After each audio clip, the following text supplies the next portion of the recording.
If you've ever read the Bible, you've read the Book of Enoch, I mean at least a little bit. The author of the Epistle of Jude in the New Testament quotes a passage from Enoch word for word, and several other Christian authors from Alexandria Origins to St. Augustine, they also mention and discuss Enoch's book. But what exactly is this book? What does it say? And why, even though it was extremely influential in antiquity, it is practically unknown today. The idea of this video is to provide an overview of the Book of Enoch, going through each of the sub-books contained in it and placing these texts in historical context. If this interests you, then you're very welcome. Grab some water, a coffee, find a comfy spot, because this topic will take some time. And also a lot of attention. Well, first things first, it's important to mention that there are 3 books known as the Book of Enoch. The oldest of all is often just called the Book of Enoch itself, which is what I will do as well throughout this video. But that same book is often called First Enoch as well, or besides him, there is also the Second Enoch or Slavonic Enoch, Third Enoch, Hebrew Enoch, but despite these titles, these texts are quite different and far apart in time. And they do not form a sequence. It's not like, for example, The Godfather 1, 2 and 3. Each is an independent work that circulated separately throughout history. And another thing, Enoch himself is not a single text. In fact, this very long work, with over 100 chapters in total, it's generally divided into 5 books. The lesser ones, the Book of Watches, the Book of Parables, the Book of Luminaries, the Book of Dreams, and the Epistle of Enoch, plus 2 very short appendices at the end. In this video, I'll specifically focus on the first Enoch in these sub-books that I purchased. Soon we'll take a closer look at each of them, seeing what each part says. But first, it's worthwhile to talk a bit about the date and context of this first Enoch. According to the text itself, the author of the books, could it be the patriarch Enoch? Methuselah's father and Noah's great-grandfather, who is briefly mentioned in the book of Genesis. It says text. in Genesis. Next, Enoch walked with God, then he vanished because God took him away. And it is precisely this exceptional relationship of Enoch with God and his ascension that serve as a backdrop of fire. Several visions and even the infernal aspects that the Book of Enoch presents, but of course, from a historical approach, this authorship is not accepted. The Book of Enoch contains a series of prophetic visions that align very well with events from the period of Hellenistic Greek dominance in the region of Judea, as well as events from the time of the Maccabees, leading us to believe that the Maccabees, who were the forerunners of the Maccabees, were the forerunners of the Maccabees. This makes us think that the Maccabees were the forerunners of the Maccabees. Suggests the author knew of these events which were passed down to him even though he added them. And events as predictions of the future. Future predictions made by Enoch. Well, if you start from the premise that it really is possible for someone to access the future, this dating argument might not be very convincing. But the fact is that, historically, academically, if we have a text talking about Napoleon, for example, we regard it as post-Napoleon. And if a text mentions Judas Maccabeus like a ring book, we consider it a book following Judas Maccabeus. And there are other criteria too that support this date, like the fact that no text predates the 3rd century BC. It references him, his literary style, vocabulary, grammar, and theological profile as well. It matches much better with other Jewish texts from after the Persian period, and not in older Jewish contexts. And there's also no manuscript of Enoch prior to the 3rd century that would require us, and understood that this book was before that. And speaking of the manuscripts we have today of this book, the oldest ones are fragments found among the famous Marmont manuscripts. These oldest manuscripts are in Aramaic and date back to the 3rd century BCE and the 1st century AD. We also have some fragments from the medieval period of this text from the Book of Enoch in Greek, Latin and Syriac, and finally the most complete manuscripts we have of the Book of Enoch are already from the 15th century to the 20th century, preserved in Ethiopia and translated into classical Ethiopic or warrior. For example, that's why some scholars refer to the text as Enoch and Uncle, not because it originated in Ethiopia, which it did not, but because the only complete copies we have of this text are in in Ethiopian. And that's not by chance, okay? We'll get there soon, but some Ethiopian communities like the Ethiopian Orthodox Church and the Beta community in Israel have the Book of Enoch as a secret book. In the Ethiopian Orthodox Church, this book is even part of the Bible, just like Genesis and Revelation, but we will get there. Before that, let's take a look now at the content of this text, what the Book of Enoch says. After all, as I said, the Book of Enoch is divided into 5 main parts. The first is called the Book of the Watchers, or Book of Enoch. The Book of Watchers or Book of the Sentinels. This book tells the story of when some angels, called Watchers in the text, descended to earth and had offspring with mortal women. These offspring were born giants and began to consume everything in sight, from the harvest, the pure and impure animals, save human beings and even themselves. Meanwhile, the Wasapesa is Yarsta, the Watchers, those angels descended from heaven, taught mortals various arts and hidden sciences, from magic and astrology to metallurgy and the use of cosmetics. According to the text, this knowledge increased the wickedness and destructive power of humans. And that along with the issue of the cannibal giants roaming the earth, led to divine intervention by God. First, God sent the angel Sariel, or Uriel. Faith prepared Noah for the flood that was about to fall on the earth. Later, he sent the angel Raphael to fight the watcher Azael, who is referred to as the leader of the watchers. Later, Michael is sent to fight the watcher Semjaza, who is also referred to as the leader of the watchers at other times. This may even hint that the version of this story we have today actually combines two older versions, one that had Azazel as the leader, and the other that had the president, and another that had half a wing, or there could be two names for the same figure. Safe as well, but anyway. A final angel, who is Gabriel, is also sent to destroy the giants. And finally comes the flood that purifies the earth by basically annihilating all living beings that were not on Noah's Ark. Oh, and of course Enoch himself doesn't go through any of that, because he is raised by God to the heavens, where he makes a series of guided tours, so to speak, guided by angels to the secret spaces reserved for the righteous and the unrighteous, that await the final judgment. These visions of separate places, which is how the text refers to them, are very interesting because they develop in great detail the ancient Jewish imaginary, at least from the Jews of the author of Enoch's line, about destinies. The idea of a space that is essentially an eternal torture chamber, for example, appears here in a way that is already very similar with what will later become the concept of hell in early Christianity. And the very theme of the guided tour of these spaces anticipates various other texts such as the Divine Comedy by Dante and others much older like the Apocalypse of Pedro. So yeah, it's pretty much that in a nutshell. The Book of Watchers comes first. Following that is the Book of Parables. This second part of the Book of Enoch is one of the most controversial of all, because it introduces a character that has many parallels with the movie, Christ of the New Testament. Some scholars even argue that it is actually a Christian addition to the Book of Enoch made later on. And you really can't completely rule out that possibility, because none of the ancient copies of the Book of Enoch's copies preserve the Book of Parables, but these copies are also quite fragmented and several parts of other books are missing as well, are found among them. So thus, what we can say for sure is that this book's main theme is the battle of good versus evil, and the issue of the final judgment. Enoch's visions presented here basically divide the world into two sides. On one side are the chosen, the righteous, the saints, and the faithful angels. And on the other side are the oppressors, kings and powerful ones, and the fallen angels, the fallen angels. The side of evil is led by Azazel, and the side of good is led by God, referred to in the text as the Lord of Spirits, or then from the head of the days. And this side of good is also led by a kind of supreme representative of God, who is called the righteous, just or chosen or even the son of.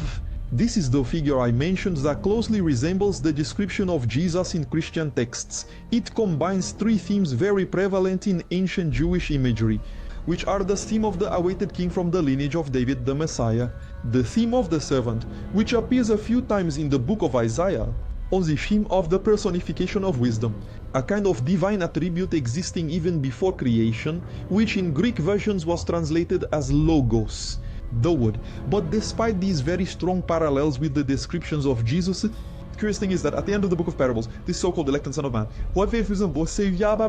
man is identified with Enoch himself. The text goes like this, and the head of the day said, came with Michael and Raphael and Gabriel and Phanuel and thousands and tens of thousands of countless angels, and he came unto me and greeted me with his voice and said, he told me, you are that Son of Man who was born for justice, and justice dwells in you, and the justice of the Ancient of Days. will not abandon him. An old and very influential translation of the Book of Enoch by English even modified this passage to unlink the image of Enoch from the Son of Man. But today this translator solution is universally rejected by experts, who advocate for a more direct reading of the text, according to which the right hand of God in judgment is really the very huge one. An idea, by the way, that would develop in the so-called Hebrew Enoch many centuries later, with the scene of Enoch's transformation in a very high, almost divine figure, called Metatron, but we can leave that for another video. Going back to the first Enoch, the Enoch and the Chilp, we then move on to the third part, which is the Book of Luminaries. The Book of Luminaries, or astronomical book, is the most different of all the pages. Her main interest is in issues related to the calendar, from a series of visions of the cosmos, the universe, the planes and nature, gates that divide the path of the stars, of the winds that set these stars in motion, From the action of the beings four. that govern the seasons, etc. and so on. The author advocates the use of a solar calendar instead of the calendar From the world. referring to the sun and moon, which were more traditional in ancient Judaism. This might seem a bit out of place in a religious text. It's curious, but the fact is that the calendar was absolutely crucial for the definition and the observation of festivals and religious rites. How to define, for example, when to celebrate Easter using the sabbaticals and the Jubilee, for instance. All of this depends on the calendar. An interesting thing here is that in the book of Genesis it is said that Enoch lived 365 years, an age very different from that of the other patriarchs.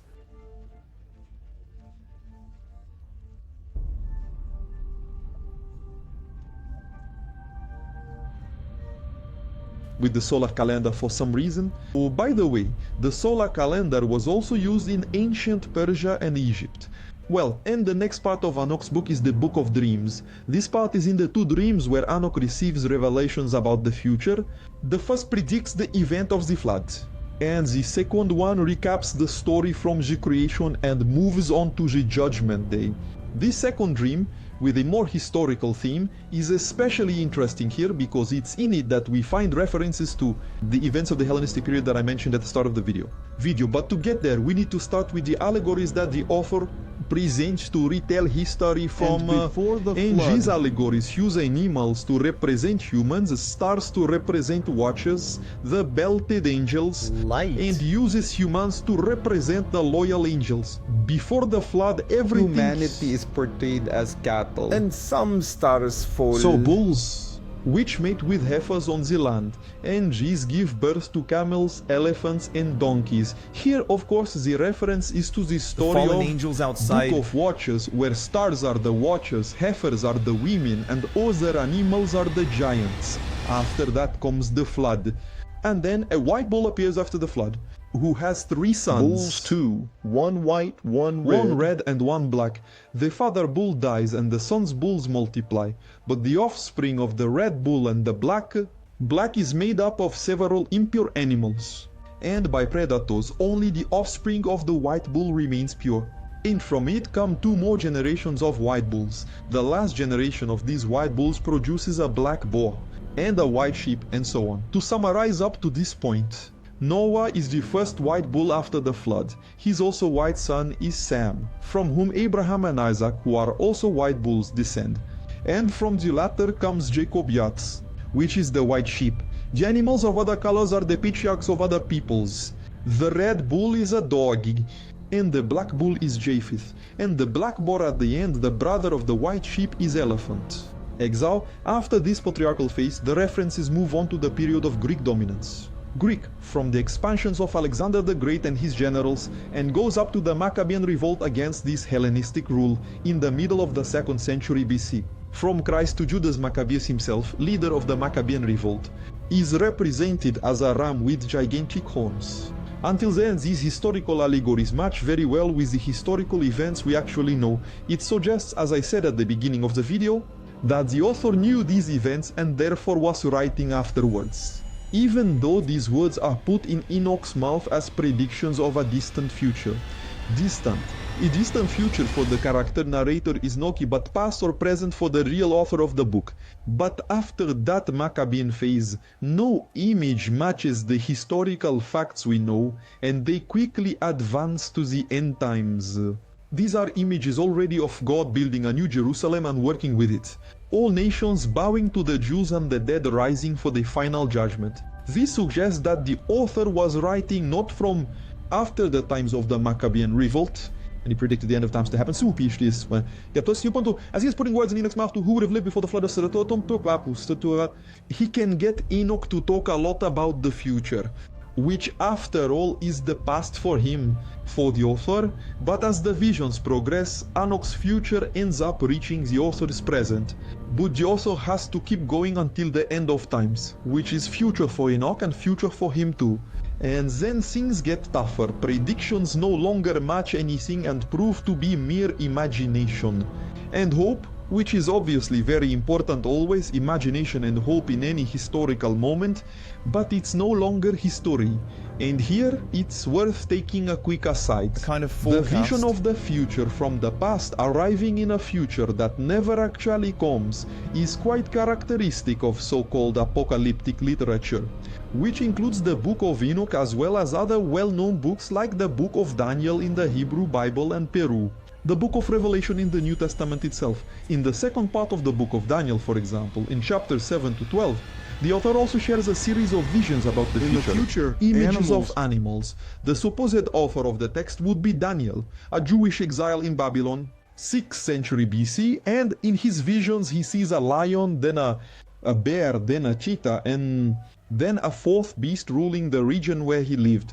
In the ancient Near East, the lion is Babylon, the bear are the Medes. The leopard represents the Persians. And the fourth beast are the Greeks. And finally, one of the visions talks in detail about the succession of a great kingdom from its 4 generals to Antiochus, 5th Epiphanic, who reigned in the 2nd century BC, after Christ. And after that, nothing else the author mentions aligns with known historical events, and just like in the Book of Enoch, things also move forward quickly. For the end times with a divine intervention. Divine is the resurrection of the dead. It is most likely, therefore, that the actual author of the text was writing around the 2nd century, and that it speaks easily of Daniel's future from the 6th century, because for him that was already the past. This is what's called in academic jargon vaticinium ex eventum, which is simply a prophecy, as we sense days, so to speak, done later from the event. But when the author moves on to talk about his own future, about what's actually ahead of him, his cat leaves the safe track of history, which ends at that point, and walks away free again, through imagination and experience. This same approach can also be applied to the Book of Revelation, which recounts historical events in an allegorical way, also using the imagery of animals or beasts, and focuses mainly on Roman emperors before moving on to the final events, the resurrection of the dead, judgment, and the king's trial. Judgment and the inauguration of the New Jerusalem, but later we can make specific videos detailing this discussion of each of these apocalyptic books. For now, let's go back to the Book of Enoch, which only lacks the 5th and final part, which is the Epistle of Enoch. This last part, the Epistle of Enoch, is written as a kind of testament and moral instruction intended for the children of Enoch, and by extension it's meant for to future generations who will practice righteousness and peace, as the text says. These instructions are also given from the perspective of an imminent final judgment. The end is near, so be prepared. Ye avoid idolatry, consumption of blood, blasphemy, and the violation of other divine laws. And if you're rich and powerful, avoid building wealth at the expense of others. Don't gather dirty money. Don't hold lavish banquets while oppressing the peoples. And if you're not the oppressor, but the oppressed, have hope. Enoch says, the unjust will be swept from the earth and authority given to the righteous.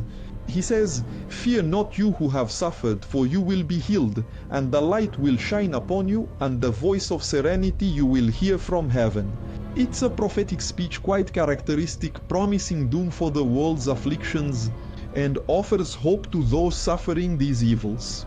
A cry for justice and for better days, a very attractive message that made the Book of Enoch and several other apocalyptic books written in that period very popular in antiquity, especially given the crisis context the Jews were living in at the time, dominated by infinitely more powerful foreign powers, like the Greeks and then the Romans, with no perspective of solving the situation in a conventional way. by politics or the economy or war. For many in this context, the only hope was indeed the impeachment of the government. See you next The time. deployment of Onisimza, the porepon of an invincible army of superhuman beings, the angels, led by none other than none less. That the creator of the universe himself, only in this way to truly defeat all visible and invisible foes. To make the invisible visible and establish a definitive kingdom of peace, and that was it, nothing less than that. What Enoch's book promised. Well, from this quick summary, I think the parallels in the Book of Enoch are already clear. Comment below, with what would later become Christianity. The expectation of imminent judgment, the call to conversion, the focus on the actions of evil spirits, the saving figure of the son of the shoulder, and so on, right? There are several thematic parallels among these texts. Not by chance the Book of Enoch was widely quoted by Christian authors in antiquity. The Epistle of Jude, as I've mentioned, cites the Book of the Living directly. Watchers, the Epistle of Barnabas, which was part of some Bibles in antiquity, refers to the Book of Enoch as a writer. Justin Martyr, Irenaeus of Lyons, and Clement of Alexandria used Enoch to talk about the fall of angels and about Caesar's death. And about the origin of demons. Origen of Alexandria accepts pre-flood authorship from the Book of Enoch, but acknowledges that other church leaders disagreed with this assessment. Finally, Tertullian of Carthage says that the Book of Enoch is inspired, and yet Jews do not accept this book because it speaks of a... And that's exactly why Christians shouldn't reject it, they should embrace it as scripture for themselves. But of course, if Tertullian is trying to persuade other Christians not to reject the book, it's because some were already rejecting it. And really, it's this attitude of greater resistance to the Book of Enoch that would end up prevailing in Christianity in the following centuries. Especially after the criticisms of St. Augustine to this book. According to him, one could not deny that Enoch, the seventh from now on, had left sacred writings, as this was attested by the Apostle Jude himself in his Catholic epistle, canonical. However, on the other hand, St. Augustine was highly skeptical of the authenticity of the Book of Enoch as he knew it. He was familiar with the book that circulated in his time. It was a book, according to him, that had not been preserved by the Jews. And it seemed too fantastical, especially because of the story about angels and women crossing, creating giant creatures.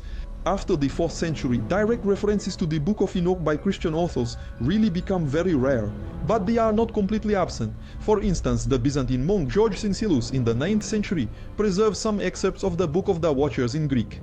And a Greek copy of the Book of Watchers was found in the grave of a 19th century Egyptian monk. And of course, as I mentioned at the beginning of the video too, to this day the Book of Enoch as a whole, everything is considered part of the Bible by the Ethiopian Orthodox Church. And it's also considered a sacred book by the Beta Israel community also in Ethiopia. So regarding the question of why the Book of Enoch didn't make it into the Bible, well, in fact it entered at least into some, but really for the most part it didn't make it in, and that's mainly due to the issues already anticipated there when I talked about its reception by the early Christians, which mainly concerns the authorship of this book. It has always been highly questioned. Origenes, as I mentioned, already reported on it, and many in antiquity really doubted that the book had been written by Enoch. Moreover, the fact that the book did not have a long tradition within Judaism itself also did not help much in establishing its antiquity. And consequently, the authority of this text, regardless of whether the book, Enoch is in the Bible or not. The fact is that many of its doctrines, its expectations, and its imagery, for example, about the fallen angels, about the final judgment, about the spaces reserved for the righteous and the wicked, for the final judgment, etc. This is indeed very present in the history of Christianity since the New Testament, and to truly understand the apocalyptic imagination that gave rise to Christianity, is essential basic knowledge about literature from the apocalyptic literature that came before it, especially the Book of Enoch. As two of the greatest wrote. If you enlist in this matter the size of the set of texts that is the Book of Enoch, the diversity of its content, and its many implications for the study of ancient Judaism and the origins of Christianity,